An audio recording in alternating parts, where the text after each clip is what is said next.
चलो स्टार्ट करते हैं क्लास। ठीक है, देखो लास्ट टाइम पे जब हम लोग सैटरडे को पढ़ रहे थे, हम लोगों ने कोलिजन के बारे में पढ़ा था और कोलिजन के क्वेश्चंस कर रहे थे हम लोग। ठीक है, कोलिजन के बहुत सारे फार्मूलाज याद तुम लोगों को यही करा दिए थे, वो आपने बाद में भूल गए हो। ठीक है, कोलिजन के हमने फार्मूलाज, बहुत सारे फार्मूलाज थे जो हमने यहीं पर तुम लोगों को याद करा दिए। ठीक है, अब हम लोग उसके आगे बढ़ते हैं।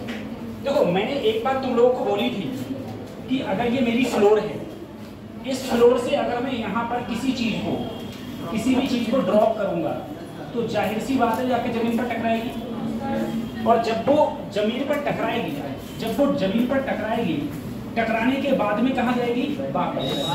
मान लो अगर जब टकराने के बाद जब वो वापस जाएगी तो उसकी कुछ ना कुछ क्या होगी? वेलोसिटी। ठीक है, कुछ ना कुछ वेलोसिटी होगी। तो यहाँ पर जो है वो है after nth collision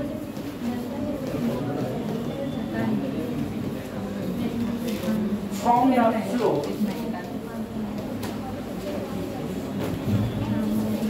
velocity of the body.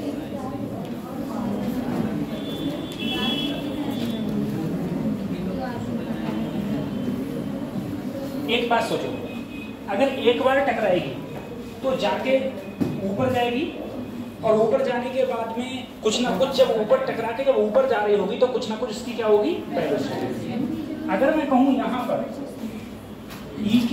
पर जो वैल्यू है ई की, वो ई मान, तो इसकी जो वेलोसिटी का फार्मूला होता है v की पावर n, वो होता है e की power n under root 2g। ठीक है, अंडर रूट 2gh।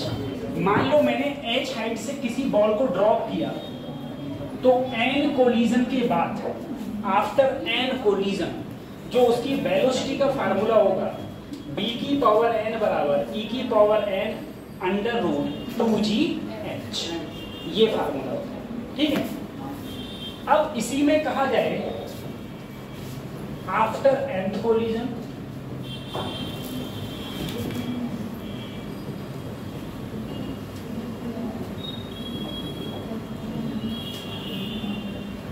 मैक्सिमम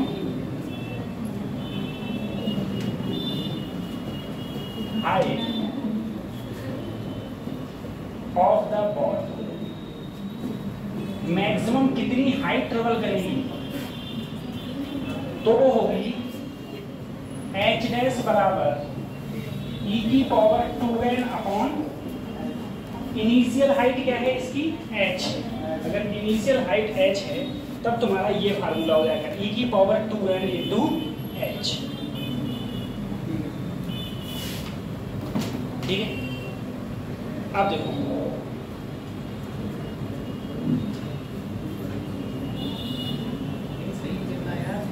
पढ़े। अच्छा, ई का फार्मूला कल मैंने क्या लिखवाया था परसों? ई बराबर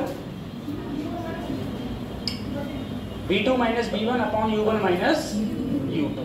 ठीक है, b2 minus b1 upon u1 minus u2। अब समझो इसके, मैंने तुमसे ये कहा, जैसे मान लो मेरे ये फ्लोर है, ठीक है, फ्लोर जो हमारी छत है ये हमारी फ्लोर नीचे फर्श।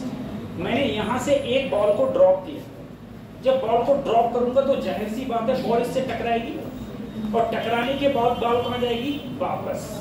अगर टकराने के बाद बॉल वापस जो गेंद है वो जब वापस गई, टकराने के बाद जब वापस जाएगी, तो मैंने कहा जब वो टकरा के वापस जाएगी तो उसकी कुछ ना कुछ वेलोसिटी होगी। तो अगर उसने एक बार टकराई है तो कितने कोलिजन? एक कोलिजन। अब एक बार ऐसे आई, टकराई, फिर उठी, फिर टकराई, तो कितने कोलिजन हो गए? दो कोलिजन। तो यहाँ पर n की जगह हम क्या डालेंगे? दो, n की जगह दो। और कोलिजन के बाद में जब टकरा के वापस जा रही होगी तो उसकी वेलोसिटी क्या होगी? तो उसकी वेलोसिटी का फार्मूला था b की पावर bn बराबर e की पावर 2n अंडर रूट 2gh। ठीक है, और टकराने के बाद में कितनी हाइट तक वापस जाएगी तब फार्मूला लगता है e की पावर 2n इंटू h, e की पावर 2n इंटू h। ठीक है, ये फार्मूला लिख लिए? फिर अगले बढ़ते हैं इसके बाद।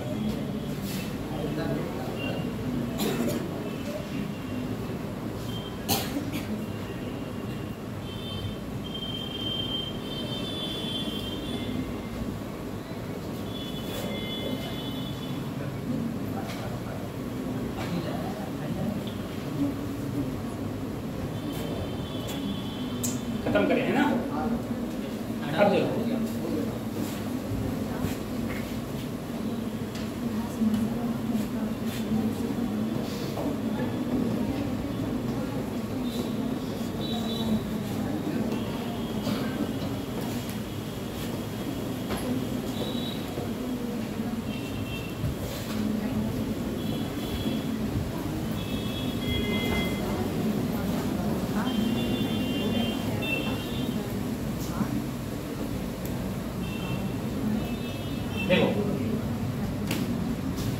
अब इस चीज को समझो।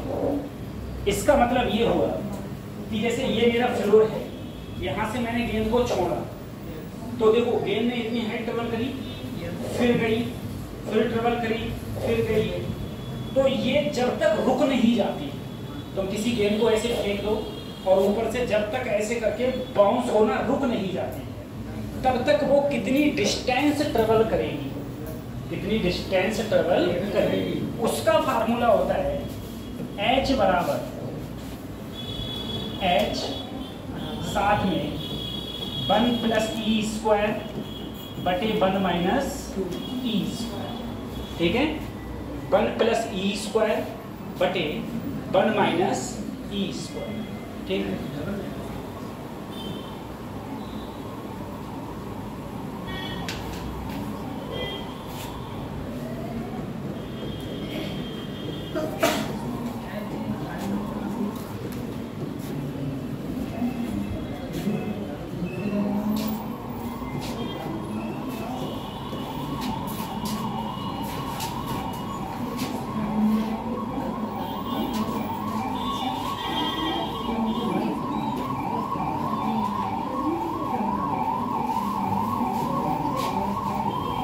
कितना समय लेगा, कितनी गेंद चलने रुकने में कितना समय लेगी, तो समय बराबर होता है 1 प्लस ई बटे 1 माइनस ई साथ में √2h अपॉन जी, ठीक है? 1 प्लस ई बटे 1 माइनस ई √2g है, 2h अपॉन जी।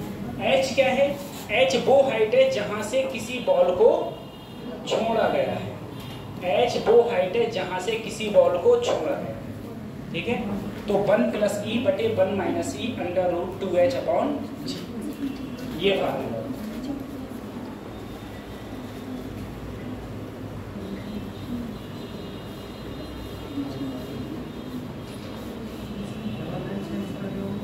आप तीनों लोग परसों आए थे? तीनों लोग परसों आए थे? बताओ कौन सा ऐसा कोलिजन था जिसमें मोमेंटम और काइनेटिक एनर्जी दोनों कंजर्व थे?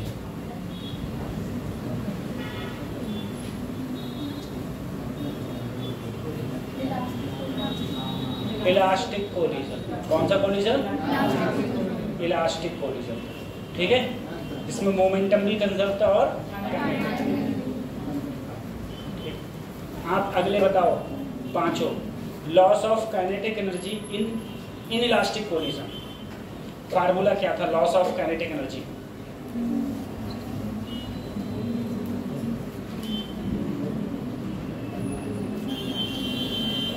आप चारों लड़के बताओ। नहीं पता? सैटरडे को मैंने कोई बात बोली थी। सैटरडे को मैंने तुमसे ये बोला था कि संडे को तुम्हें मॉर्निंग में याद रहेगा और संडे की सोने के बाद मंडे को सब भूल जाओ। उस समय तो सभी याद था, भूल गए सब। ये चलो ठीक है।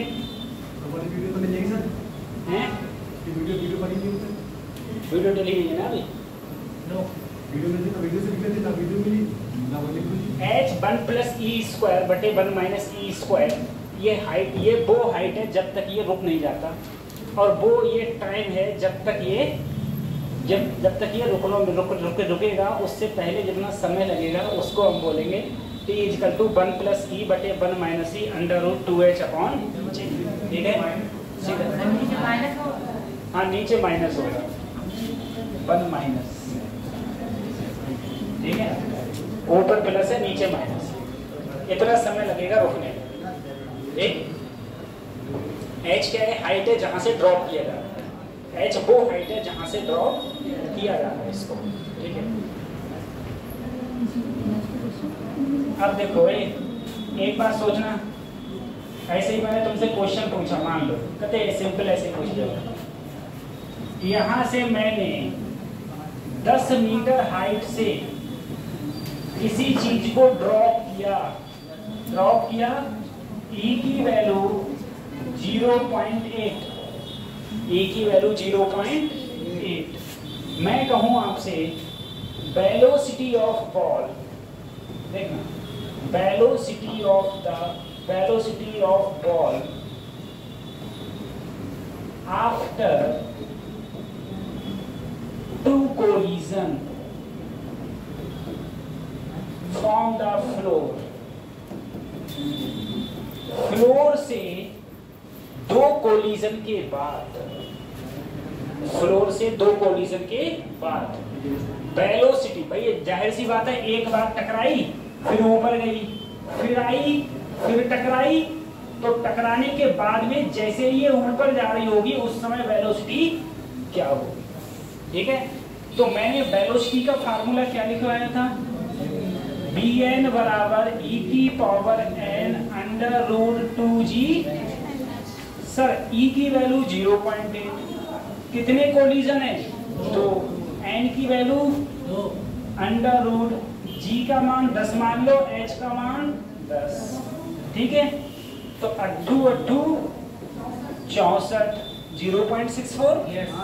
0.64, इससे करा तो 10 बाहर आ गया, अंदर रह गया सिर्फ 2, इससे गुणा करी तो कितना आया 6.4 अंडर रूट, और ज्यादा अगर मीटर में पूछ ले तो 1 अंडर रूट 4, 2 की मल्टीप्लाई होती है 1.41, कर लेना आंसर मीटर में।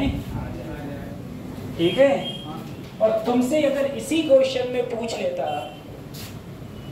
इसमें तो वेलोसिटी पूछ ली, अगर वो ऐसे करके कहे after 1 collision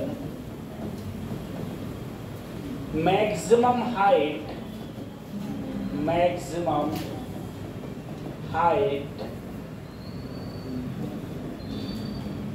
covered by the ball, तो मैक्सिमम हाइट का मतलब है एच एन पूछा है, एच एन का फार्मूला क्या होता है, e की पावर 2n इंटू, तो e की पावर, देखो कितना कोलिजन है, 1 कोलिजन, तो 2 गुणा 1, और कितनी हाइट थी 10, तो सर जी e की जगह रख दिया 0.8 का स्क्वायर इंटू 10, तो ये क्या आया 0.64 गुणा 10, तो एक कोलिजन के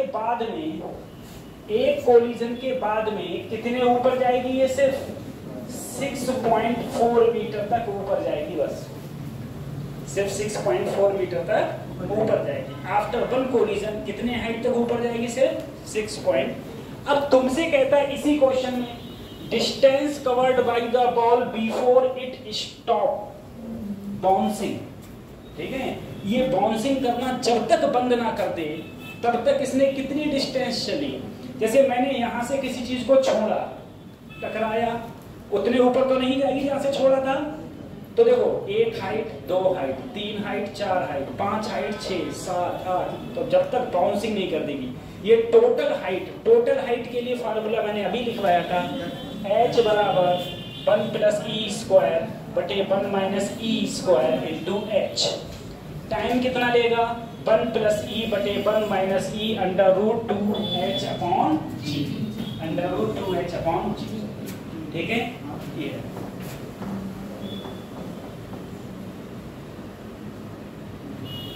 कोई बच्चा मुझे एक बात बताएगा, ये फ्लोर, ये हाइट h, इसे मैंने छोड़ा, ये टूट जाए, ठीक है। अब पेन दो बेटा, देखो ये पेन, ये हाइट, यहाँ से हाइट h, यहाँ से छोड़ा, टकराया, तो यहाँ से टकराने, यहाँ से यहाँ तक टकराने में कितना समय लगा?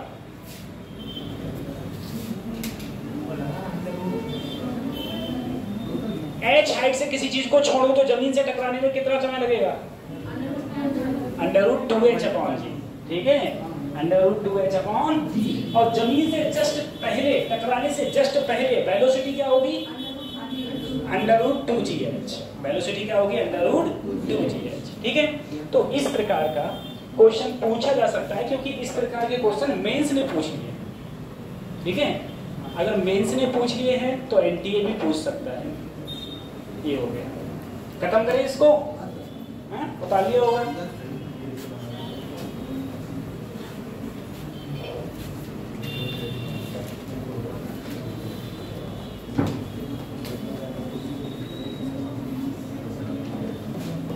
देखो बच्चों, centre of mass, centre of mass किसी भी बॉडी का वो पॉइंट होता है जहां पर उस बॉडी का टोटल मास एक्ट करता है।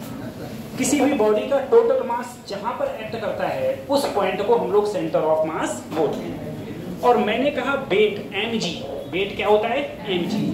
mg उस पॉइंट से अर्थ के परपेंडिकुलरली नीचे की ओर हमेशा क्या लगता है? वेट लगता है। कोई भी मैं बॉडी ले लूं, किसी भी प्रकार का कोई भी शेप हुआ, कोई भी शेप की मैंने कोई बॉडी ले ली, उस बॉडी का सेंटर ऑफ मास, मान लो इसका सेंटर ऑफ मास यहाँ पर है, मान लो सेंटर ऑफ मास इसका यहाँ है। अगर मैंने इसको यहाँ से यहाँ पर देखूंगा, सेंटर ऑफ मास यहाँ है, तो इस पूरी बॉडी का मास इनटू जी नीचे की ओर लगेगा, तो वहां लगता है वही तुम्हारा क्या हो जाएगा? mg हो जाएगा। अब जरा सोचना, ठीक है, अब जरा सोचो, हम लोग जैसे चीजें देखते हैं, ठीक है, जहां वेट ज्यादा होगा वहां सेंटर ऑफ मास कहाँ हो जाएगा? जहां वेट ज्यादा होगा वहां सेंटर ऑफ मास होता है ज्यादा। लाओ बोतल दो, देखो सोचो, ये बोतल जो है ये ऊपर खाली है, नीचे भरी हुई है। अगर ये बोतल पूरी भरी हुई होती और ये क्या होती, ये सिमेट्रिकली शेप होता है इसका, हालांकि अभी भी सिमेट्रिकली है, ठीक है, सिमेट्रिकली होता है, जितना जितना ऐसे उतना इधर, ठीक है। सिमेट्रिक तुमने केमिस्ट्री में बहुत पढ़ा होगा, केमिस्ट्री में पढ़ते हैं हम लोग, पता नहीं कितने प्रकार की सिमेट्री होती है, बायोलॉजी में भी है, फिजिक्स में फिलहाल नहीं है। अब देखो, तो मैं सिमेट्री का मतलब, मैं अगर सोचो, चलो छोड़ो, इधर देखो, अगर ये पूरी बोतल भरी हुई होती तो इसका सेंटर ऑफ मास जस्ट बीच में होता, इसके जस्ट बीच में, लेकिन अभी इसका सेंटर ऑफ मास जस्ट बीच में होगा? क्यों नहीं है भैया? अब क्यों नहीं है? क्योंकि अब नीचे मास ज्यादा है, ऊपर मास है कम है, लेकिन क्या है? कम। तो जाहिर सी बात है, जिधर मास ज्यादा होता है सेंटर ऑफ मास उधर की ओर क्या हो जाता है? शिफ्ट हो जाता है।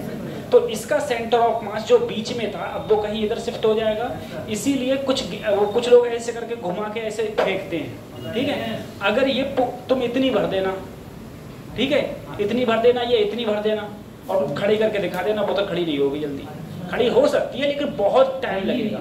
लेकिन अब अगर ये इतनी भरी हुई है, इसका सेंटर ऑफ मास कहाँ है? नीचे, और तुम ऐसे करके घुमा के फेंकोगे तो ये खड़ी हो जाएगी, ठीक है, क्योंकि सेंटर ऑफ मास इसका नीचे। सेंटर ऑफ मास क्या होता है? सेंटर ऑफ मास होता है किसी भी बॉडी का वो पॉइंट जहां पर किसी बॉडी का टोटल मास एक्ट करता है, उसे हम लोग क्या बोलते हैं? सेंटर ऑफ मास बोलेंगे, ठीक है।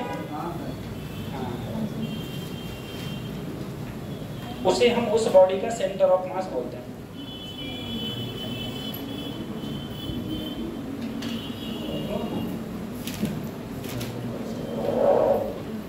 अब देखो, अच्छा मैंने बताया था सेंटर ऑफ मास ये जरूरी नहीं है कि बॉडी के ऊपर ही लगे। जैसे हम लोग रिंग लेते हैं, रिंग का सेंटर ऑफ मास जस्ट कहाँ होता है? बीच में, लेकिन यहाँ पर मास एक्ट नहीं होता है, यहाँ मास नहीं होता है। तो मास का ये जरूरी नहीं है कि सेंटर ऑफ मास जो है, सेंटर ऑफ मास जो है वो बॉडी पर ही हो, ये जरूरी नहीं, ठीक है। सेंटर ऑफ मास बॉडी पर हो ये जरूरी नहीं है। सेंटर ऑफ मास ऐसा भी हो सकता है कि जहां पर मास है ही नहीं, वहां पर भी हमारा mass centre of mass act कर सकता है, ठीक है। ठीक, चलो इसके अगले बढ़ते हैं हम लोग।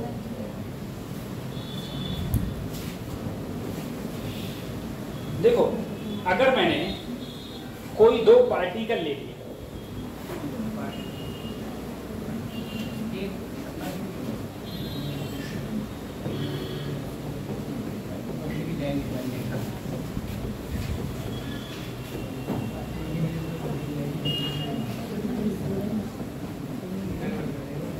देखो सर जी मैं जानता हूं ये मेरी बाई एक्सिस मान लिया और इस एक्सिस को मैंने, यहाँ पर मेरा कोई एक पॉइंट है जिसका मास मैंने m1 मान लिया, एक कोई और है जिसको क्या मान लिया, एक को m1 और एक को m2। देखना हम लोगों ने जब कोऑर्डिनेट्स हम लोग पढ़ते थे तो हमने कहा था कि अगर ये y है और ये x है और यहाँ पर मुझे कोई पॉइंट दिया है तो इस पॉइंट को अगर मैं x1, y1 बोलूं, इसका मतलब क्या होता कि मैं अगर यहाँ से परपेंडिकुलर डालूंगा तो ये x को जितने पर काटेगा वो क्या कहलाएगा, x1, और यहाँ से परपेंडिकुलर डालूंगा ये y को जितने पर काटेगा क्या कहलाएगा, y। तो ये हमारा x1 क्या होता था, y1, x1, y1। अब देखो सर अगर मैं ये कहूँ ये मेरा क्या है, ओरिजिन, ओरिजिन से अगर मैं एक वेक्टर लूं और इस वेक्टर को मान लूं r1, यहाँ से यहाँ लिया तो इसके वेक्टर को मान लिया मैंने r2 मान लिया।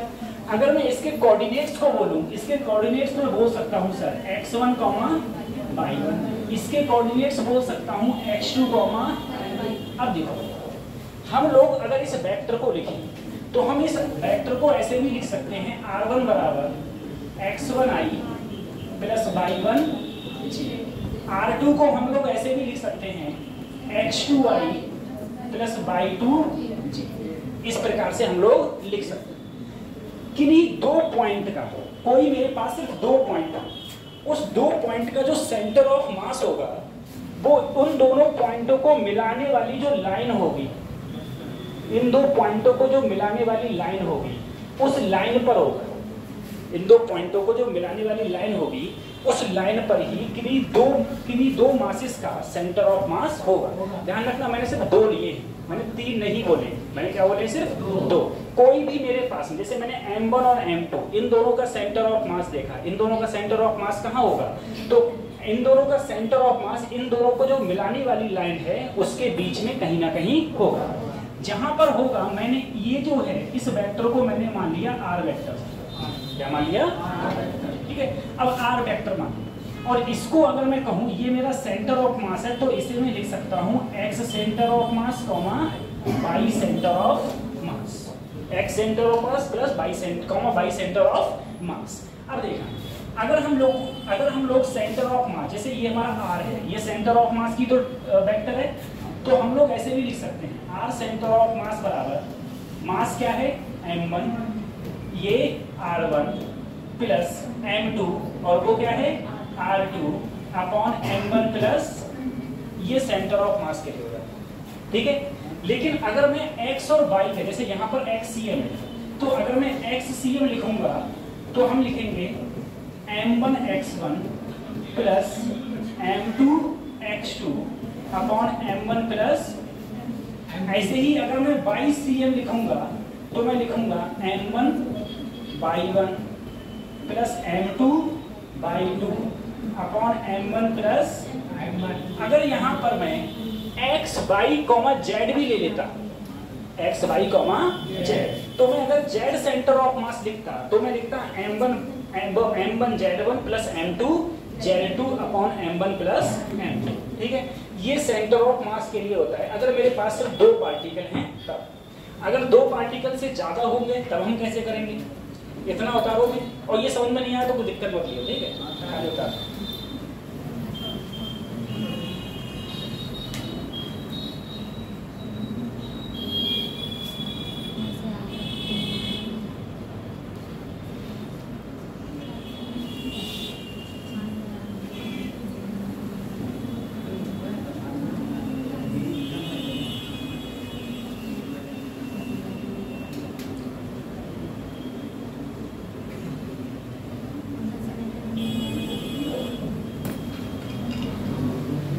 बता लिया।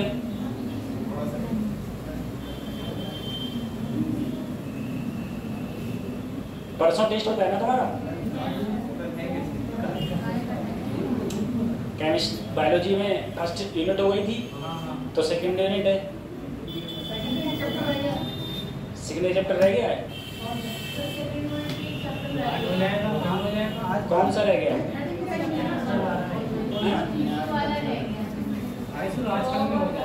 वो कराया नहीं सर जी ने? थर्ड यूनिट पूरी करा दी?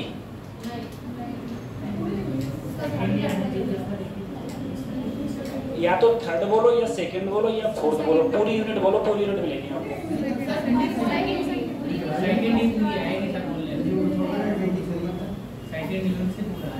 कौन बोल रहे थे?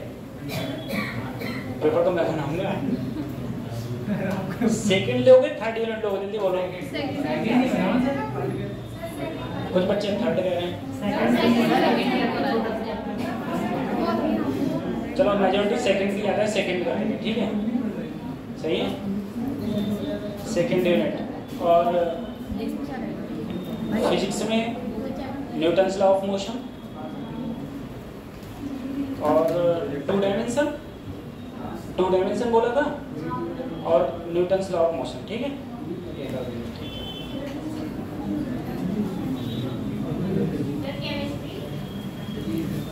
केमिस्ट्री में कितने चैप्टर हो गए आपके?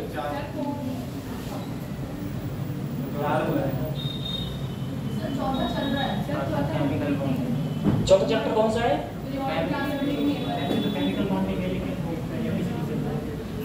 ऐसा करें ना, सॉल्यूशन डाल दे रहे हैं। सॉल्यूशन नहीं हुआ है? वो तो स्टार्टिंग का चैप्टर है। अच्छा, वो 12th की स्टार्टिंग है।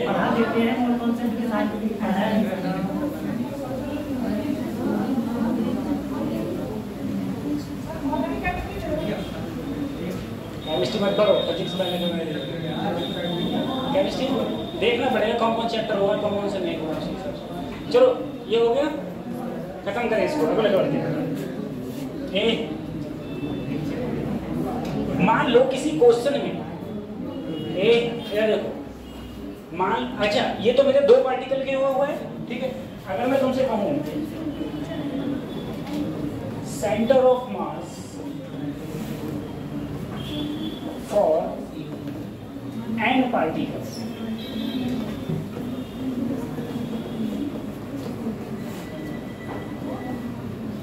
n पार्टिकल सिस्टम में है। सर n का मतलब क्या है? n का मतलब ये है कोई मेरा एक मास हो गया, जो मान लो m1, एक मास हो गया कोई m2, कोई हो गया m3, ऐसे ही बहुत सारे पार्टिकल्स होंगे, कोई एक हो गया mn। इसको मान लिया x1, y1 और ज्यादा करो तो z1। इसको मान लो x2, y2, z2। ऐसे इसको मान लो x3, y3, z3। ऐसे इधर मान लो xn, yn, zn, ठीक है। ये हो गया। अब देखो ये बहुत सारे पार्टिकल्स हैं, ठीक है।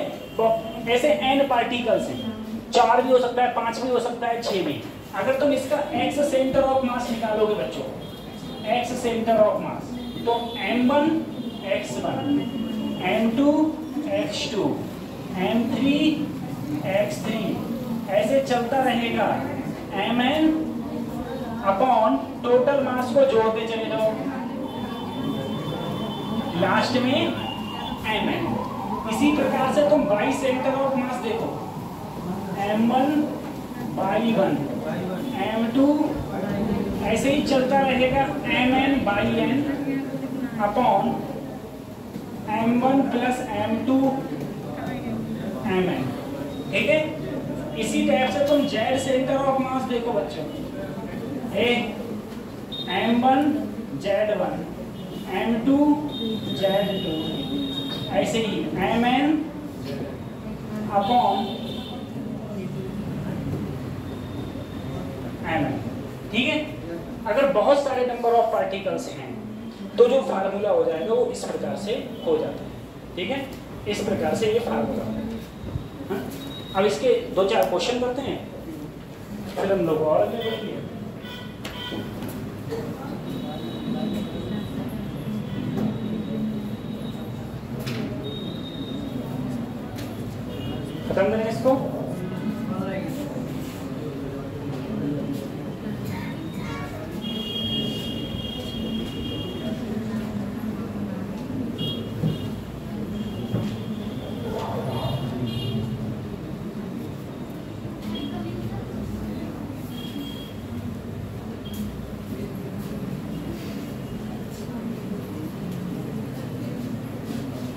खत्म करें, है ना? ठीक है। अब देखो सर, मैंने कोई क्वेश्चन आपको दे दिया, बेटा एक अति सरल क्वेश्चन है, मैंने कोई आपको स्क्वायर दे दिया, ये क्या है? स्क्वायर। ये 0,0, ये डिस्टेंस मैंने दे दी आपको 1 मीटर, डिस्टेंस दे दी भाई, स्क्वायर है तो ये भी 1 मीटर और ये भी। यहाँ पर मैंने मास रख दिया 1 किलोग्राम का, यहाँ मास रख दिया 2 किलोग्राम का, इधर रख दिया मैंने 3 किलोग्राम का, और यहाँ रख दिया कोई 4 किलोग्राम का। देखो ये मास रख दिया 1 किलोग्राम, 2 किलोग्राम, 3 किलोग्राम और 4 किलोग्राम। मैंने तुमसे सेंटर ऑफ मास पूछा, centre of mass, find centre of mass of the system. इस सिस्टम का सेंटर ऑफ मास क्या होगा? तो सबसे पहले तुम बोले सर सेंटर ऑफ मास अगर मुझे पता लगाना है तो सबसे पहले मुझे मास तो पता है, लेकिन मुझे कोऑर्डिनेट्स भी तो पता हूं। देखो ये मैंने क्या दे दिया है? 0,0। जाहिर सी बात है, अगर 0,0 है तो ये वाली x है और ये वाली क्या है? y। अगर ये x है तो देखो x में मैं कितनी आगे हूँ? 1 मीटर। और यहाँ पर y क्या होता है? x एक्सिस पर y क्या होता है? 0। तो ये क्या हो गया? 1,0। ये क्या हो गया? 1,0। अब देखो मैं अगर यहाँ पर आऊँ, अभी मैंने बताया था अगर मैं यहाँ से x पर परपेंडिकुलर डालूं तो वो किसको काटेगा? 1 को। तो x तो हो गया 1, और यहाँ से y को डालूंगा तो y सदी ये भी लेंथ कितनी है? 1। तो 1,1। अगर मैं यहाँ पर देखूंगा ये कौन सी एक्सिस है? y axis. y एक्सिस पर क्या 0 होता है? x 0 होता है, और y में ये लेंथ कितनी है सर जी? 1। ठीक है, तो ये मेरे क्या आ गए? कोऑर्डिनेट्स। अब देखो जहां पर 1 किलोग्राम रखा हुआ है वहां के कोऑर्डिनेट है 0,0। जहां पर 2 किलोग्राम रखा हुआ है वहां कोऑर्डिनेट्स है 1,0। जहां 3 किलोग्राम रखा हुआ है वहां कोऑर्डिनेट्स है 1,1। जहां 4 किलोग्राम रखा हुआ है वहां है 0,1। अब कोई दिक्कत ही नहीं है। सबसे पहले क्या निकालो? x centre of mass. x centre of, formula क्या होता है? m1 ये है, m1 1। बेटा ये होता है x वाला, ये होता है y वाला, तो m1 x1 कितना है? 0 प्लस m2 कितना है? 2, और x2 कितना है? 1। तो 2 गुणा 1। m3 कितना है? 3, और ये कितना है? 1। 3 गुणा 1। यहाँ देखो m4 कितना है? 4, ठीक है, और x4 कितना है? 0 अपॉन टोटल मास जोड़ दो 1 + 2 + 3 प्लस। देखो एक फिर से समझो इस चीज को, एक बार और देख लो। इधर देखो, एक समझ में आया सर जी। इसको मैंने मास को m1 माना तो ये मेरे x1, y1 होंगे। इसको मैंने m2 माना तो ये मेरे x2, और इसको मैंने m3 माना तो ये मेरे x3 और क्या होंगे? y3। इसको m4 माना तो ये x4 और ये क्या होंगे? यही तो होंगे। अब देखो फार्मूला में सर क्या होता है? m1 x1 plus m2 x2 plus m3 x3 m4 x4 बटे टोटल मास बटे टोटल। अब मैंने ऐड करने को देखो, ये तो 0 हो गया। 3 एकम 3 और 2 एकम 3 2 5 बटे 10 हो गया। 10 ही है ना? कितना आया? 1/2। 1/2। अब हमें क्या निकालना है? YCM। देखना एक बार, सर देख लो सर YCM कैसे निकालेंगे। तो m1 कितना है? m1 इंटू y1 कितना है? 0 प्लस m2 कितना है? 2 गुणा y2 कितना है? प्लस m3 कितना है?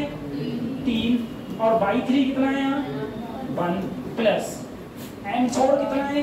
4, और y4 कितना है तुम्हारा? 1 बटे टोटल मास जोड़ दो 10 ही तो होगा।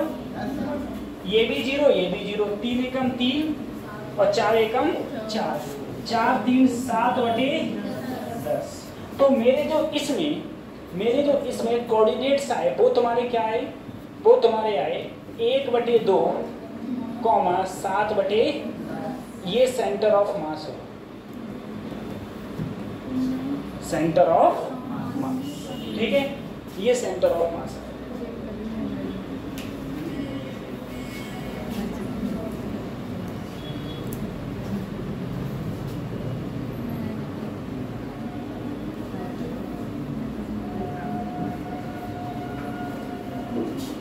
उसके बाद हम क्वेश्चन और करेंगे।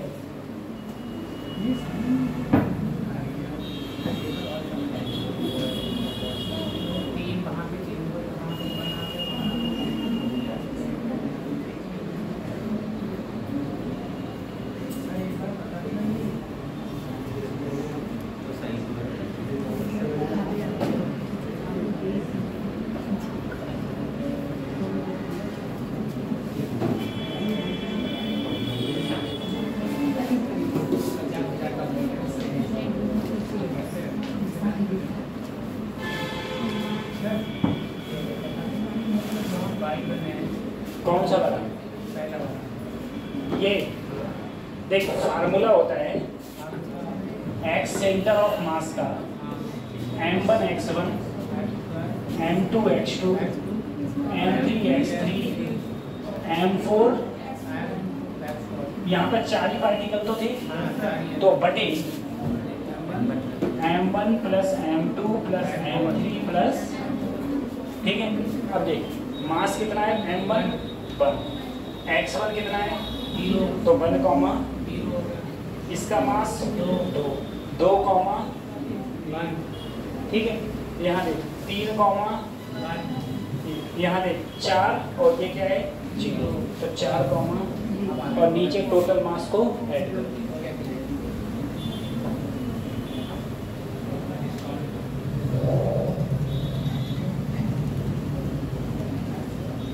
रफ करूं?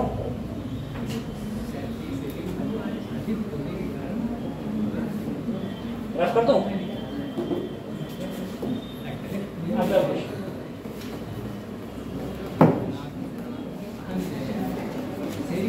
पोजीशन वेक्टर ऑफ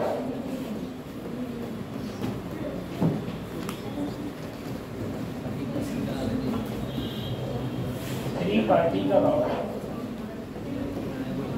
mass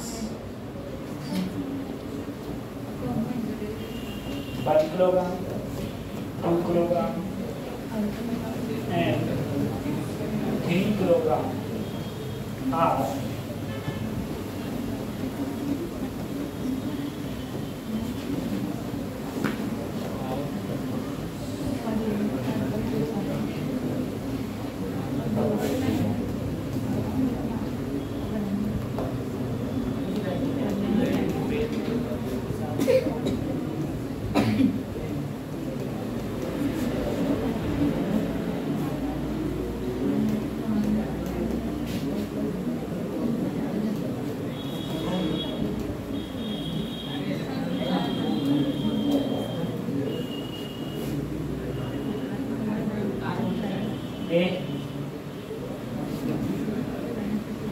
अब मुझे अभी तो मैंने तुम्हें कोऑर्डिनेट्स मैंने निकालने पड़े थे सर, x, y का x1 by 1 x2 by 2 ये सब निकालने पड़े थे, लेकिन मैंने इस क्वेश्चन में क्या किया, मैंने तुम्हें मासेस दे दिए और तुम्हें वेक्टर दे दिए। अब मैंने तुमसे कहा कि यहाँ पर जो पोजीशन वेक्टर होगा सेंटर ऑफ मास का, सेंटर ऑफ मास का जो वेक्टर होगा वो वेक्टर बताओ मुझे, वेक्टर कितना होगा, सेंटर ऑफ मास का जो वेक्टर होगा वो वेक्टर कितना होगा, ठीक है। तो देखो अगर जहां पर वेक्टर दिए हो, जहां पर क्या दिए हो वेक्टर, वहां पर जो फार्मूला लगाना वो ये लगाना, r सेंटर ऑफ मास बराबर m1 r1 m2 r2, यहाँ पर 3 ही तो है, upon m1 plus m2 plus m1 plus m2 plus. अब देखो सर मास, पहला मास कितना है 1 और r1 ये है, लगा दो 2i प्लस g माइनस, दूसरा मास क्या है 2, तो यहाँ 2 और दूसरा वेक्टर ये रहा minus 2i plus 3j plus 2। तीसरा मास 3 किलोग्राम कितना है, और साथ में वेक्टर कितना है R3, तो 3I plus 4J plus 2K upon total mass छोड़ो 1 प्लस 2 प्लस 3 6 हो गया। अब ऊपर देखो बच्चों, ये ऊपर गुणा करो, कैसे मल्टीप्लाई, ऐसे मल्टीप्लाई, देखो ये हो गया 2 और ये हो गया -4, ये क्या हो गया, अरे 2 की इससे गुणा करोगे -4, अभी आई वाले कर रहा हूं मैं, 2 और -4, 2 में -4 जोड़ोगे तो कितना आएगा, -2, -2 में कितने जोड़ो 9 आइए, 3 3 जा 9, -2 में 9 ऐड करेंगे तो क्या आएगा +7, ठीक है बेटा, -2 में +9 ऐड करेंगे तो आएगा +7I। अब देखो J में यहाँ कितना है 1J में यहाँ कितने हैं 6J, 1 में 6J जोड़े तो कितने हो गए 7J, 7J में 12J जोड़ो, देखो 4 3 12, तो 7 में 12 जोड़ोगे तो कितने हो जाएंगे 19, तो 19J हो गया। अब के वाले -1 के और +4 के, 3 के बचे, और 3 के और यहाँ पर क्या है 2, तो 3 दूनी 6, तो 6 में 3 जोड़ो कितने हो गए 9, प्लस का 9 के बटे 6 आंसर हो गया। क्योंकि देखो 2 और 1 3 और 3 6, नीचे टोटल मासेस ऐड होते हैं, ऐड होते हैं। अगर तुम चाहो तो इसको इस प्रकार से भी लिख सकते हैं हम 19J/6 प्लस 9K/6, अलग अलग भी हम इस प्रकार से इसको लिख सकते हैं, ठीक है, इस प्रकार से अलग अलग भी लिख सकते हैं।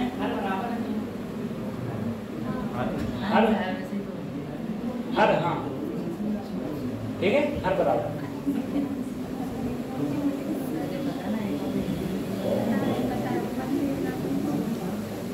हो गया। फिर एक क्वेश्चन और कर दो बस खाली,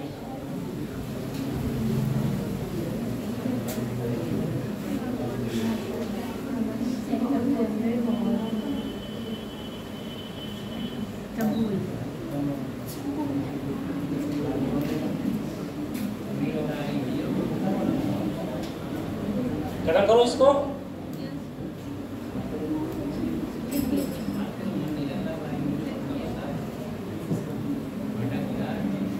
खत्म करो, सही है, कर लोगे ना, क्वेश्चन तो डाल लिया तब तक कर लो। मेरे पास एक इक्विलैटरल ट्रायंगल है, ठीक है,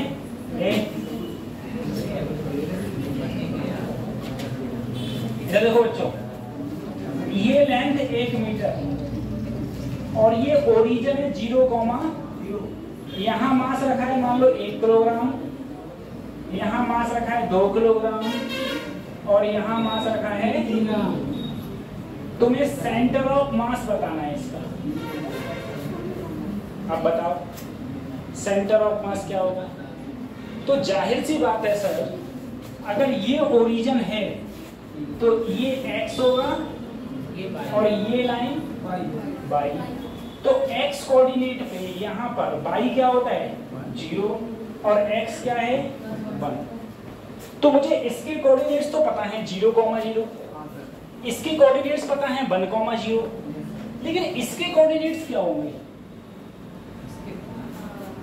तो जाहिर सी बात है सर, अगर ये मैं इसको कट करूंगा तो ये जस्ट बीच में कट करेगा, बीच में कट करेगा तो x को कितने पर कट करना है 1/2, तो x का कोऑर्डिनेट तो सर 1/2 हो गया, लेकिन y का कोऑर्डिनेट्स क्या होगा। तो y मेरी यही वाली तो लेंथ होगी, ये वाली, अरे ये लेंथ होगी। अब देखो ये वाली लेंथ जो y होगी, ये एंगल कितने का है 60 डिग्री, और थीटा के सामने क्या होता है परपेंडिकुलर, लंब होता है, और ये क्या है कर्ण है, और कर्ण कितना है 1 मीटर, और मुझे निकालना क्या है परपेंडिकुलर। तो किसमें परपेंडिकुलर और हाइपोथेनियस आता है, sin 60 बराबर परपेंडिकुलर हाइपोथेलस कितना है 1, तो परपेंडिकुलर हो गया 1 साइन साइड, और साइन साइड की वैल्यू सबको पता है √3/2। तो ये जो लेंथ है ये वाली, ये है √3/2। तो x कोऑर्डिनेट तो इतना था, y कोऑर्डिनेट कितना आया √3/2। अब हम निकाल लेंगे sir m1x1 plus m2x2 plus m3x3 upon m1 plus m2 plus m3। उसके बाद में हम लोग देखेंगे m1/1 m2/2 plus m3/3 upon m1 plus m2 plus m3। इसे उतारो करके लाना घर से, है अब बचाई क्या, इसमें कुछ है ही नहीं। कोई बात नहीं सर,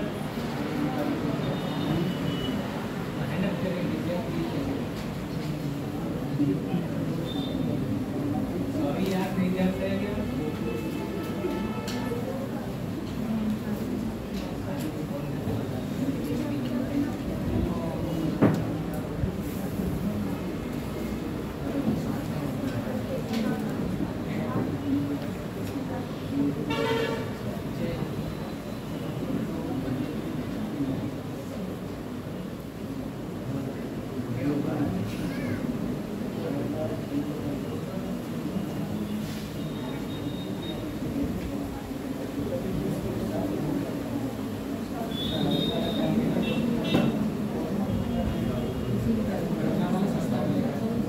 बता लिया।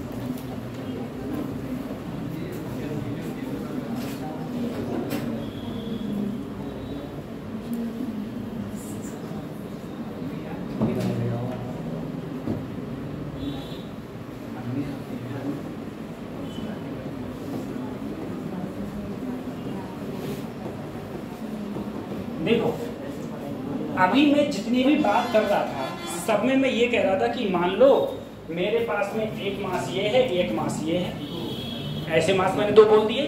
मैंने कहा बताओ अब इन दोनों के बीच में सेंटर ऑफ मास निकालो, तो तुम निकाल लेते। अब मैं तुमसे कह रहा हूँ मेरे पास में एक बॉडी है, कंटिन्यूअस बॉडी, ठीक है, एक कंटिन्यूअस क्या है बॉडी। अब उस बॉडी का जब डेंसिटी चेंज होती होगी, डेंसिटी चेंज होती होगी तो उसका क्या चेंज होगा, सेंटर ऑफ मास भी चेंज होगा, सेंटर ऑफ मास चेंज होगा। जैसे कहीं डेंसिटी ज़्यादा कहीं डेंसिटी कम, उस हिसाब से सेंटर ऑफ मास उसका चेंज हो रहा होगा, ठीक है, सेंटर ऑफ मास उसका चेंज हो रहा है, ठीक। तो मैंने कहा अगर मेरे पास कोई कंटिन्यूअस बॉडी है, कोई मैंने कंटिन्यूअस बॉडी ली, इसका एक्स टर्मिनोलॉजी भी हो सकती है, बाई भी हो सकती है और जेड भी हो सकती है, ठीक है। तो देखो इसका जो फार्मूला होता है XCM का वो होता है integration of XDM upon integration of by CM का सेंटर ऑफ मास का फार्मूला होता है by DM upon integration of DM।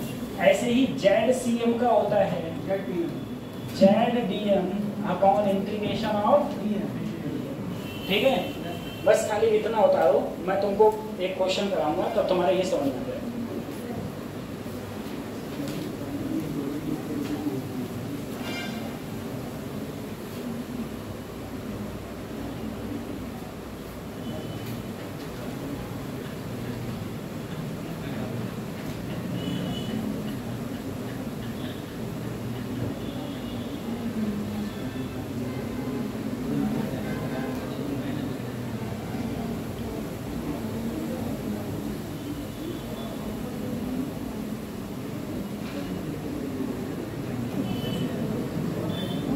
खत्म करें?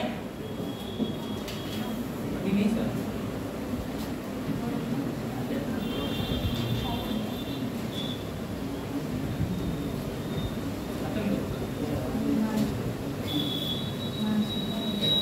खत्म करें।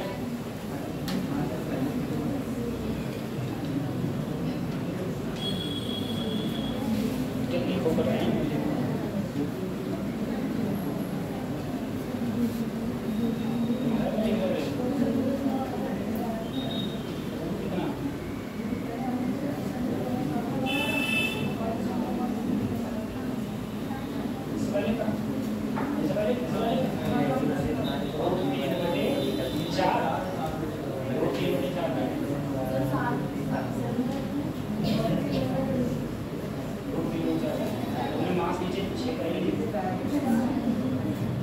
चलो देखो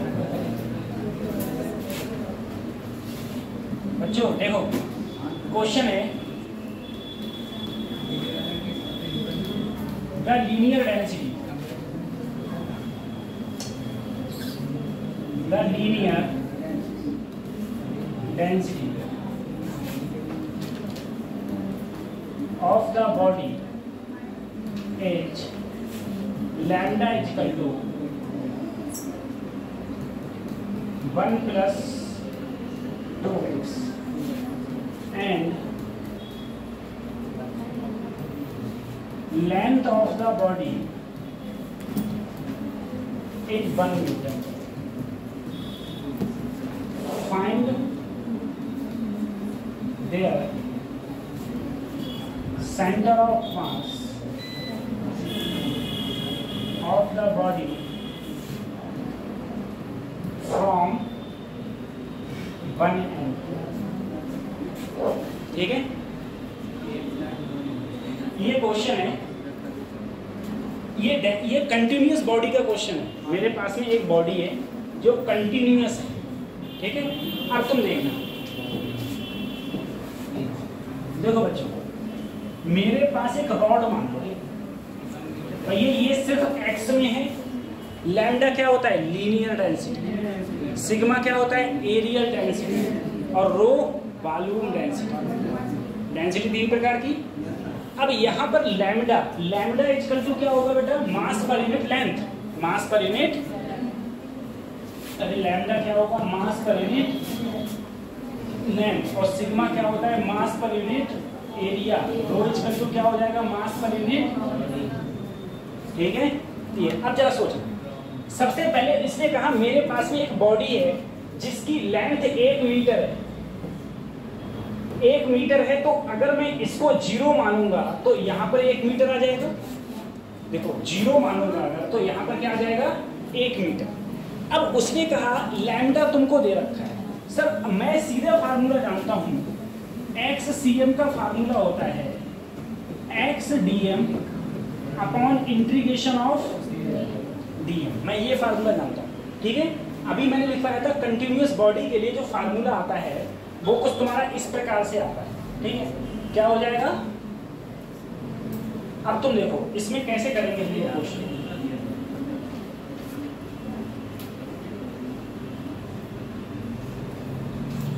देखो बच्चों, मैंने क्या किया, ये देखो, मैंने यहां से कोई एक डिस्टेंस मान ली x। मान लो कोई डिस्टेंस है x, कोई भी डिस्टेंस है x। उस x डिस्टेंस पर मैंने छोटी सी लेंथ मान ली। इस छोटी सी लेंथ को मैंने बोला ये छोटी सी लेंथ है dx। छोटी सी लेंथ क्या है? dx। अगर छोटी सी लेंथ है, इसका छोटा सा मास होगा dm। छोटा सा मास क्या होगा? d। देखो छोटी सी लेंथ है तो छोटा सा मास। यहाँ से कितनी दूरी पर? x दूरी पर। यहाँ से कितनी दूरी पर? अब सर आप बोले लैम्डा बराबर होता है mass upon length. Mass upon, तो सर अगर छोटा सा मास होगा तो छोटा सी क्या होगी? लेंथ होगी।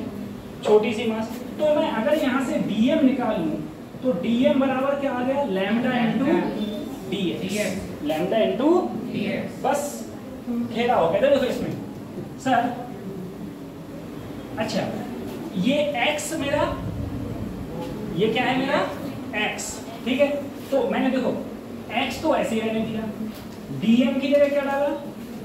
Lambda into dx। सही।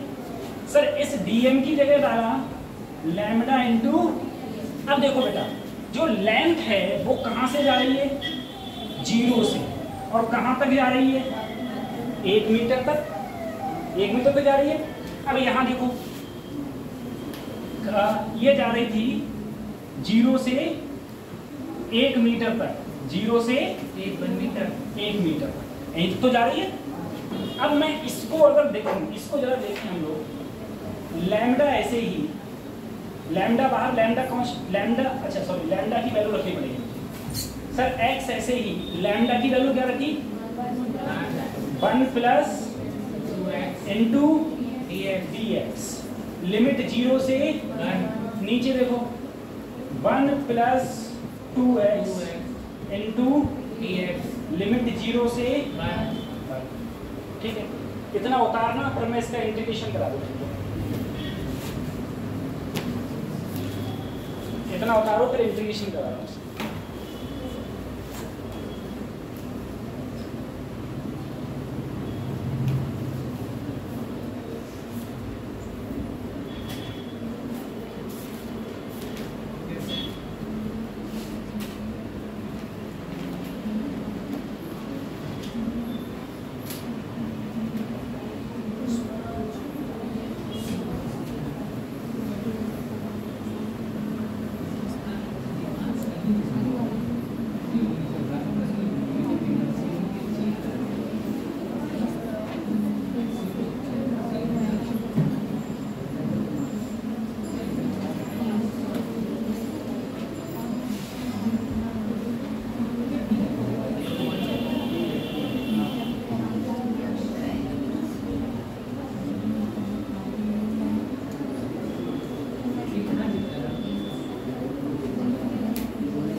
उतार लिया, उतार लिया।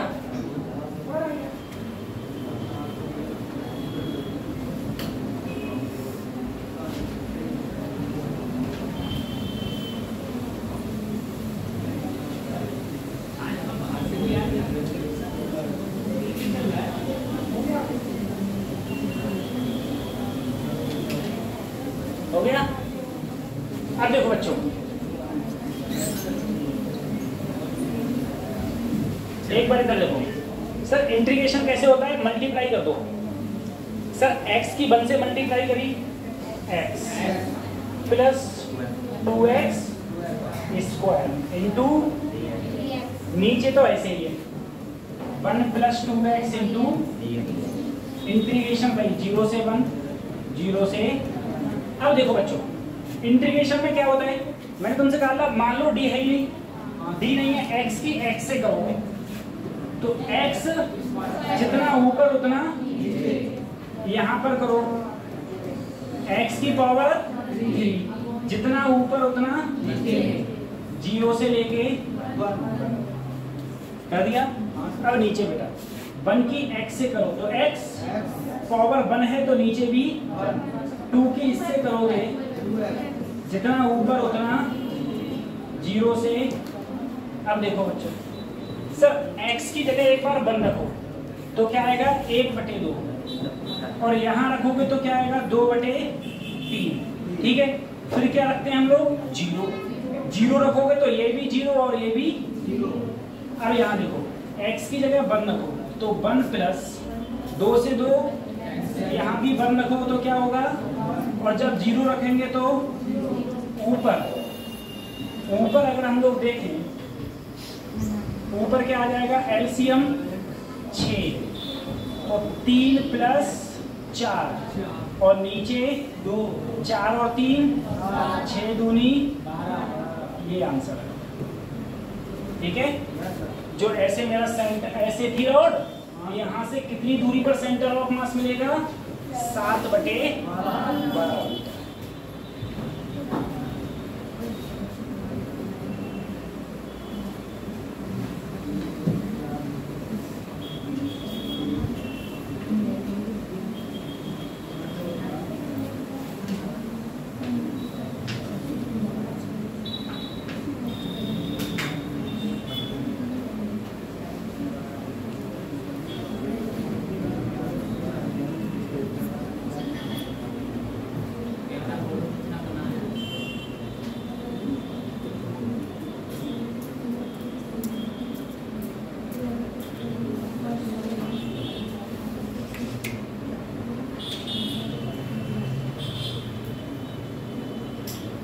निकाल लिया?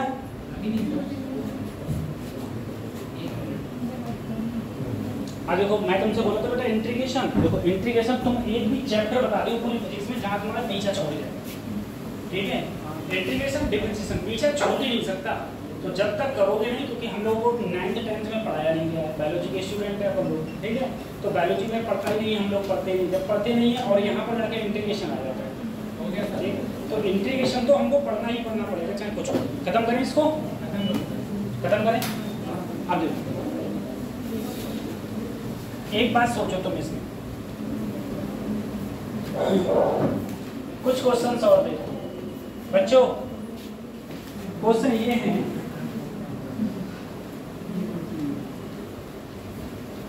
ये मेरे पास में कोई डिस्क है, डिस्क जानते हो ना?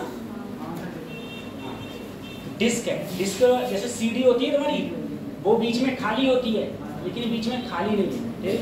मैं बताता हूँ, जैसे तुम्हारी मम्मी की रोटी है, जो मम्मी लोग बनाती हैं जो रोटी होती है, वो हर साइड से सही होती है, लेकिन फूले नहीं, वो बस फूले नहीं तो कौन सा पराठा, पराठा फूल जाता है? नहीं फूलता है, तो वो पराठा ही समझो तुम, ठीक है? जो हर तरफ से क्या है, हाँ, जो हर साइड से क्या है, गोल है, बिल्कुल परफेक्ट गोल है, ठीक है? वो डिस्क है। आप तुम समझना,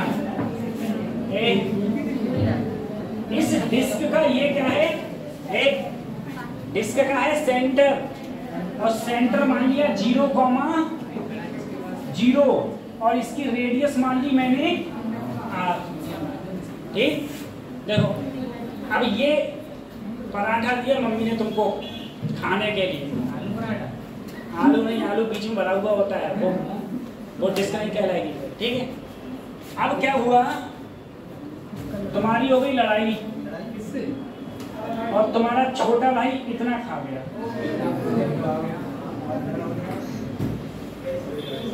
ठीक है? इतना खा गया, इतना खा गया।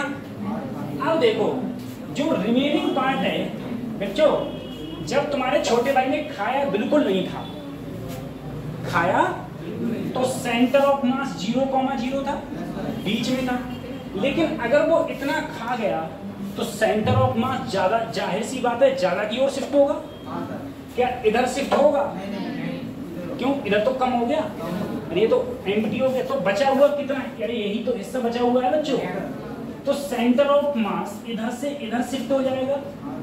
कितना शिफ्ट हो जाएगा हम लोग इसकी बात करें, ठीक है? जो न्यू सेंटर ऑफ मास होगा, जब ये हिस्सा कट के क्या हो गया अलग, तो कतई दिक्कत नहीं। सबसे पहले सर फार्मूला सबसे पहले इसमें देख लेना, इस शायद इस बार यही नीट में रहा भी था इस प्रकार का एक क्वेश्चन। देखो बेटा, x centre of mass, formula लगेगा A1 x1, काट के अलग किया है ना, काट के अलग किया है, काट के अलग किया है तो -A2 x2 upon A1 minus, ऐसे ही बाईसीएम देखना, A1/1 A2/2 upon A1 minus. अब हम एक एक करके बात कर रहे हैं बेटा। जब ये पूरा था, जब ये पूरा था तो इसका एरिया A1, एरिया क्या था? πr²। एरिया क्या था? पूरा था तो एरिया πr² था, πr² था, और इसका बेटा सेंटर ऑफ 0,0 थे, 0, तो ये x1 और ये y1, ठीक है? अब इतना काटा, जितना हिस्सा कटा उसका सेंटर ऑफ मास जाहिर सी बात है बीचों में होगा, जितना हिस्सा काट के अलग किया उसका सेंटर ऑफ मास कहाँ होगा? बीच में। अगर बीच में, देखो बेटा ये पूरी r थी तो आधी क्या होगी, और इस पर बाईसीएम क्या होता है? 0, x पर बाई क्या होता है? 0। देखो यहाँ से लेंथ ही तो कहलाएगी, तो जो ये काट के अलग किया है, काट के अलग किया है, इसकी रेडियस क्या है? तो इसका एरिया होगा पाई, r/2 का स्क्वायर करोगे तो r² और 2 का कितना हो जाएगा? 4। सही है? ये समझ में आया? देखो बेटा, इसका जो एरिया होगा, इसका एरिया पाई r² होगा, ठीक है? अगर मैं इसको लिखूंगा तो पाई आर स्क्वायर बाई। अब इसके जो सेंटर ऑफ मास वो जस्ट बीच में है, बीच में है, तो ओरिजिन से ये पॉइंट क्या है r बाई 2 कॉमा, ये मैंने a2 लिया है तो इसे लूंगा x2 कॉमा, ले लिए। अब सेंटर ऑफ मास निकालो, x centre of mass, a1 देखो कितना था पाई आर स्क्वायर कॉमा, x1 कितना था 0 माइनस a2 क्या है pi r square by into x2 कितना है r by 2 upon a1 minus a2 pi r square minus pi r square by, ठीक है, ये पूरी वैल्यू 0 हो गई, ये पूरी वैल्यू 0 हो गई, इधर आया माइनस पाई आर की पावर 3 4 दूनी 8, इसमें से गया 3 पाई आर स्क्वायर बाई 4, इसमें से ये सब्ट्रैक्ट हुआ तो ये आया, ठीक है। अब 4 से काटो, सबसे पहले पाई से काटो, आर स्क्वायर से काटो, एक आर रह गई, 4 से काटा 4 दूनी, बेटा इसको सॉल्व करना, आंसर आएगा minus R by 6, minus R by. अब माइनस का मतलब क्या है बेटा, यहाँ से देखो ये ओरिजिन ही तो है, इधर जाएंगे तो प्लस, इधर जाएंगे तो माइनस, तो यहाँ से कितनी दूर जाएंगे माइनस आर बाई 6, और बाई सी एम में देखो बेटा बाई 1 भी 0 है और बाई 2 भी क्या है 0, तो टोटल वैल्यू क्या रहेगी 0, ठीक है। ये देखो ऐसा है, इसके नीचे कुछ नहीं है तो नीचे एलसीएम लिया 4, तो 4 की देखो कुछ नहीं तो 4 है ना, 1 के 4 में 4 टाइम्स, तो 4 की इससे मल्टीप्लाई हुई 4 पाई स्क्वायर, यहाँ तो है ही ठीक है, तो ये आया 3 पाई आर स्क्वायर।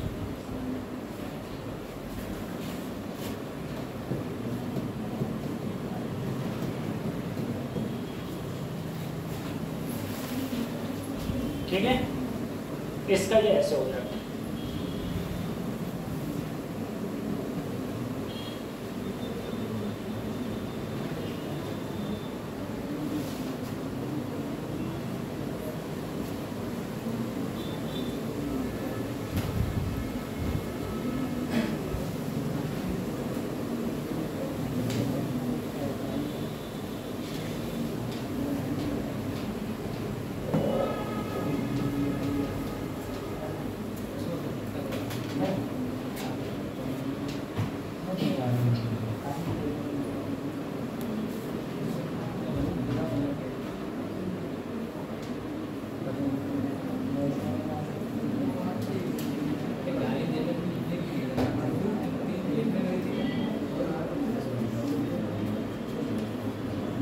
अगले गाड़ी से छोड़ के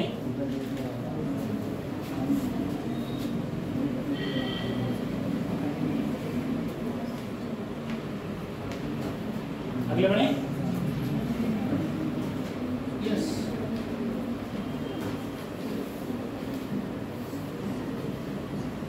खत्म करें।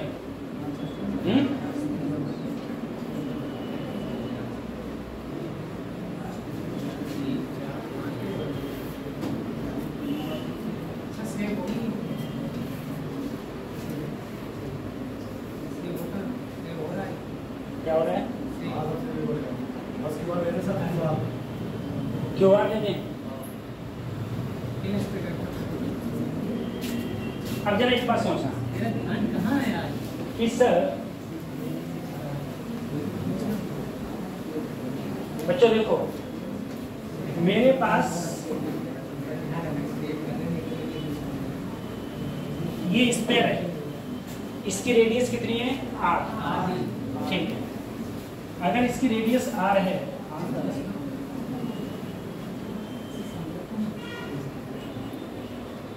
ठीक, अब देखो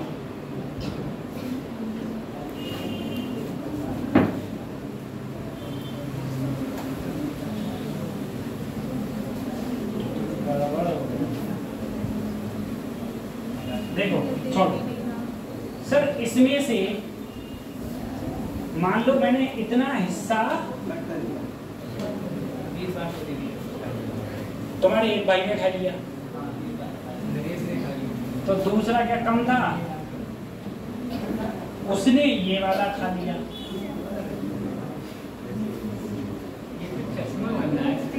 ठीक है, सही है, सही है। एक इतना खा गया, एक इतना खा गया, तो इतना ही तो हिस्सा बचा।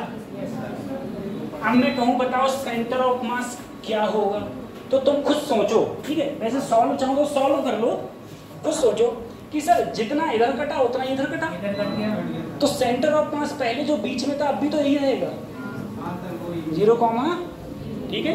जितना हिस्सा इधर कटा उतना हिस्सा इधर कटा।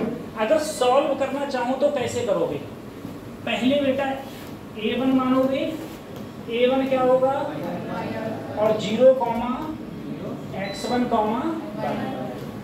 फिर ये वाला हिस्सा काटोगे तो ये मानोगे a2, तो पाई r स्क्वायर बाई 4, इसके जो कोऑर्डिनेट्स आएंगे वो r/2, तो इसे मानना है x2, फिर इधर वाला हिस्सा कटा है a3, इसकी भी तो रेडियस वही होगी r/2, लेकिन इसके कोऑर्डिनेट्स ये होंगे और इसके कोऑर्डिनेट्स होंगे -r/2,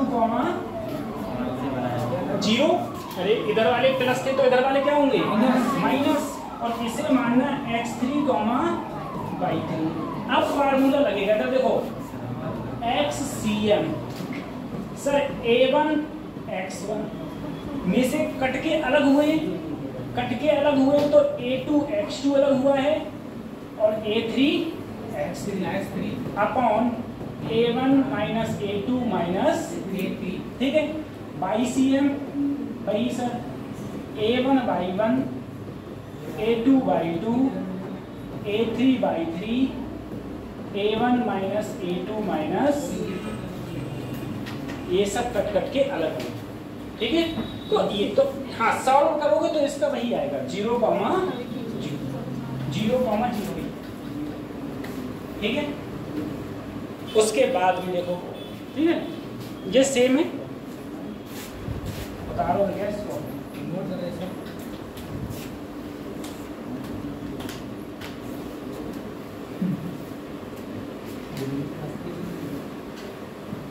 कल तुम्हारा चैप्टर खत्म हो जाएगा।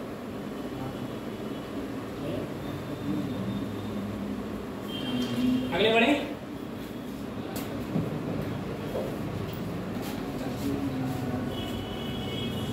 अब एक बात समझो,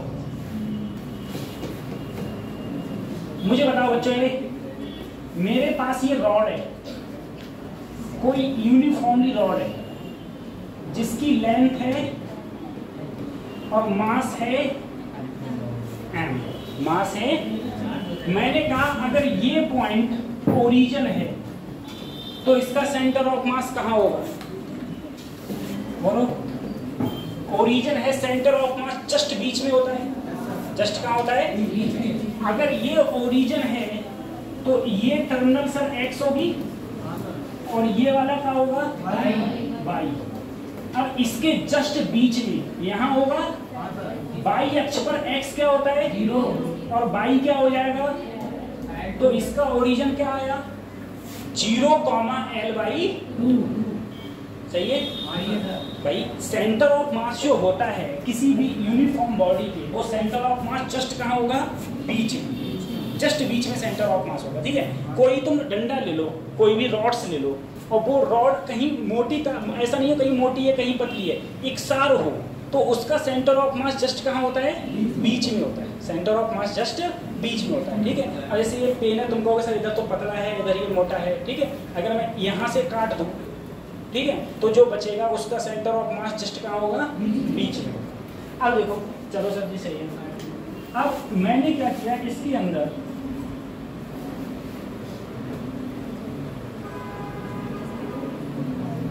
एक रॉड और जोड़ दी जिसकी लेंथ क्या थी, वही लेंथ और वही मास, ठीक है, सही है। अब बोलो, जो ये लेंथ ऐड करिए इसका सेंटर ऑफ मास कहाँ होगा, इसका भी बीच में होगा, इसका भी कहाँ होगा, और बीच में होगा तो बीच वाली लाइन पर y क्या होता है 0 और x क्या हो जाएगा Ly। सही है। अब मैं कहूँ इस कॉम्बिनेशन का सेंटर ऑफ मास कहाँ होगा? अभी दोबारा फिर बता दें मेरे पर। Centre of mass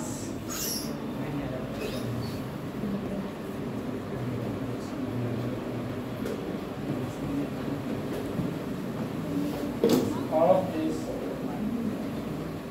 combination.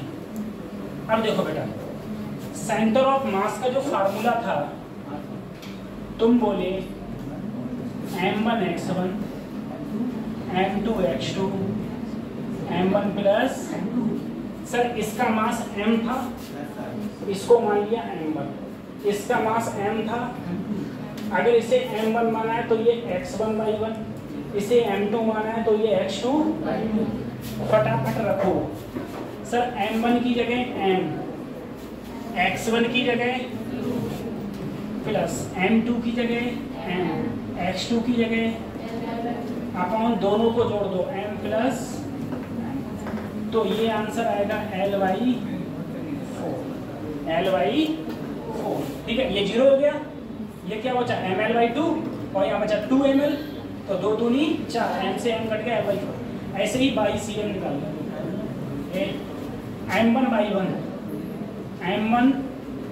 m1/1 plus m2/2 m1 plus यहाँ भी क्या आया Ly। तो इसका जो सेंटर ऑफ मास होगा इस कॉम्बिनेशन का वो Ly4 और बाई भी क्या है तुम्हारा Ly4, और इन दोनों को मिलाते हुए लाइन पर होगा।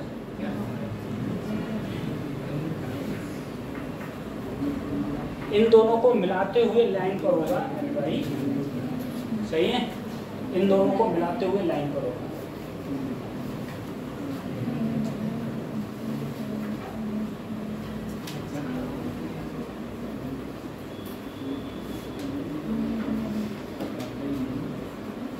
तो बायोलॉजी वाला चैप्टर तुम्हारा चैप्टर छोड़ क्यों दो? एक नहीं था वो शेड्यूल के हिसाब से चला, आज कल में चलिए शेड्यूल के हिसाब से चलते हैं।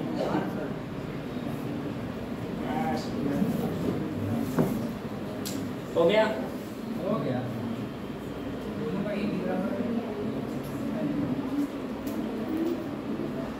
खत्म करो इसको, एक क्वेश्चन करवा रहा हूँ, इसे खत्म करूँ।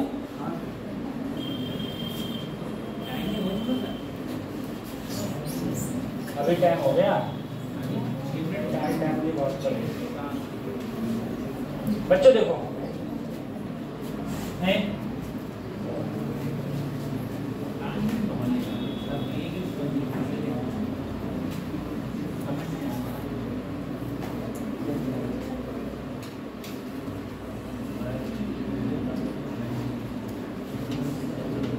एक रॉड देखना,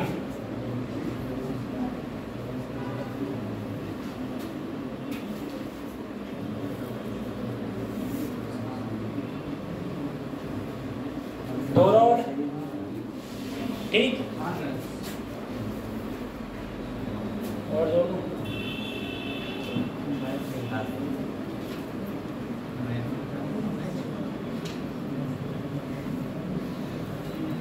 तीन रॉड, ठीक है। कोई किसी प्रकार से रॉड को कॉम्बिनेशन में जोड़ सकता हूँ। अब देखना सर, इसे अगर मैं ओरिजिन बताया 0, इसका भी मास, इसका भी मास और इसका भी मास, ठीक है, हर एक की लेंथ सेम है, L L L। मुझे पूरे कॉम्बिनेशन का सेंटर ऑफ मास क्या होगा? पूरे कॉम्बिनेशन का सेंटर ऑफ मास क्या होगा? ठीक है, ये वाला मैं बता दूंगा और ये वाला तुम घर पे करके लाओगे। एक वाला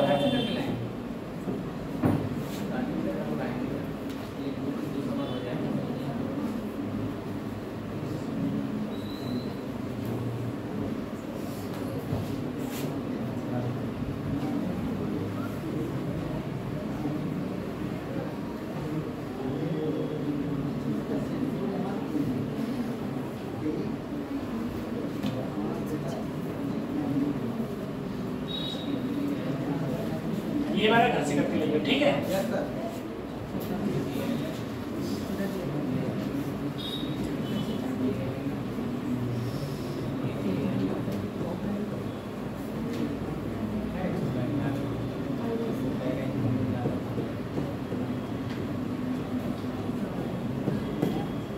अब देखो इस वाले सबसे पहले बीच वाले पॉइंट ले लो, इसका बीच वाला पॉइंट ये, इसका बीच वाला पॉइंट इतना ले लिए, बीच वाले पॉइंट ले लिए, ठीक है। अच्छा देखो सबकी लेंथ L है ना, सबकी लेंथ L है ना बच्चों, ठीक है। तो बस इसका बीच वाला पॉइंट ये, इसका ये और इसका ये मेरा ओरिजिन था। अगर ये मेरा ओरिजिन है,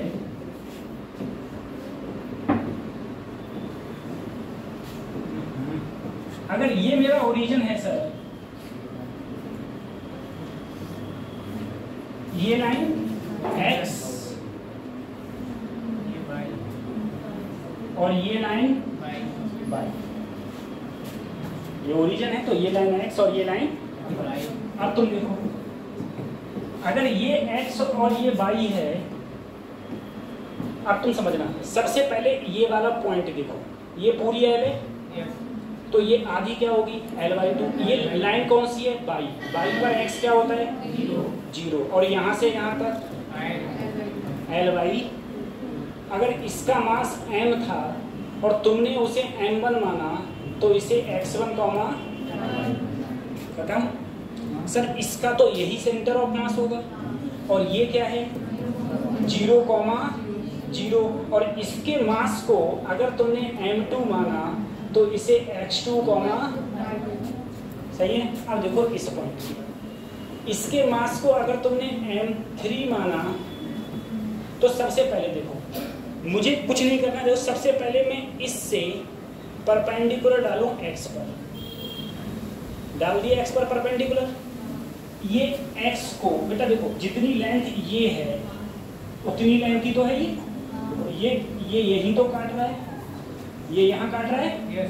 अब ये लेंथ क्या होगी, पूरी L थी तो ये क्या होगी L/2, yes. तो ये लेंथ है L/2, सही। अब यहाँ से देखो तो सोचना जितनी लेंथ ये होगी उतनी ही लेंथ ये वाली होगी, yes. तो ये पूरी कितनी है L, तो ये आधी कितनी है, तो ये लेंथ L/2। अब सोचो सर इधर x क्या होता है प्लस का और y क्या होती है नीचे, तो यहाँ पर जो पॉइंट होंगे x तो प्लस का होगा लेकिन y किसका होगा माइनस का, और ये हो गए x3, y3। बस कुछ नहीं, m1 x1 plus m2 x2 plus m3 x3 बस करते हुए सॉल्व करना है इसको, ठीक है। इसे करो और इसे घर से करके लाना।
कल हम लोग जो बात करेंगे उसमें motion of the centre of mass की बात होगी और तुम्हारे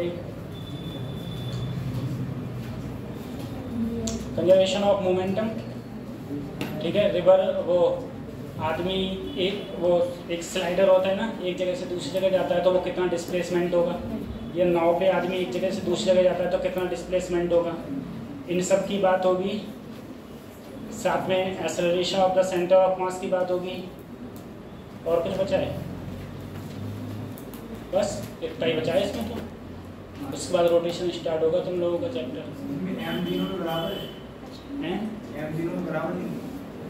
हाँ यहाँ ये 0,0 ओरिजिन है ना, तो ये x2 और y2 दोनों क्या हैं?